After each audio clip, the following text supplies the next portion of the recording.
xildhibaanada aqalka sare ee laga soo doorta deegaanada Galmudug ayaa maanta soo gaaray magaalada Gaalkacyo ee xarunta gobolka Mudug wafdi ballaaran oo hogaaminaya gudoomiye ku-xigeenka koowaad ee aqalka sare ee baarlamaanka federaalka Soomaaliya Abshir Buqaari ayaa si weyn loogu soo dhaweeyay garoonka diyaaradaha ee magaalada Gaalkacyo wafdigan ayaa waxaa qayb ka ahaa senator Cabdi Qaydiid iyo sidoo kale xubno ka socda baarlamaanka federaalka Soomaaliya soo dhaweynta wafdiga ayaa waxaa ka qayb qaatay boqolaal shacab iyo madaxweynaha maamulka Galmudug Axmed Ducaale Geele Xaaf ugu horeen waxaa goobta hadal soo dhaweyn ka jeediyay madaxweynaha maamulka Galmudug Axmed Ducaale Geele Xaaf alxamdulillaah rabbil caalamiin mudanayaal iyo marwooyin aad iyo aad baan maaragtay ugu faraxsanahay sanitaradaydu maanta noo yimid sanitarna waxaan leenahay soo dhawaada shacabkii waa kan annagii waana kan ilaahay kuwii khayr noo keena idinka dhigo allaahumma najinaa min ashar ilaahay kuwii khayr noo keena idinka dhigo waa idin sugaynay 2 sano ka bacdi haddaan noo timaadeen maanta waxaan idinka sugnaaba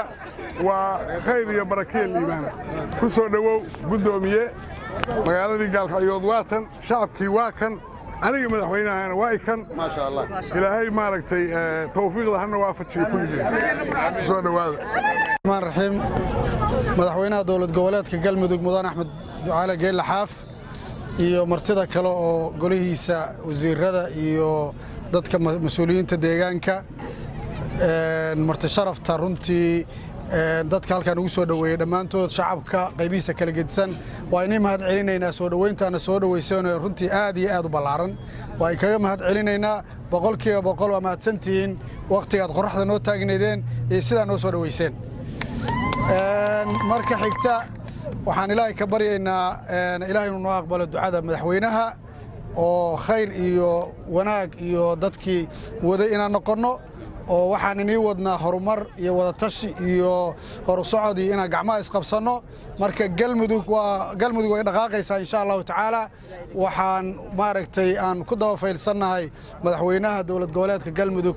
Axmed Ducaale Geele Xaaf oo maanta ay ka muuqato in uu u labistay difaaca iyo nabadgelyada deegaanka annagana waa garab siinayna aad iyo aad ma santiin soo dhawaad Faisal Wadani telefishinka caalamiga Koonfur Galbeed Gaalkacyo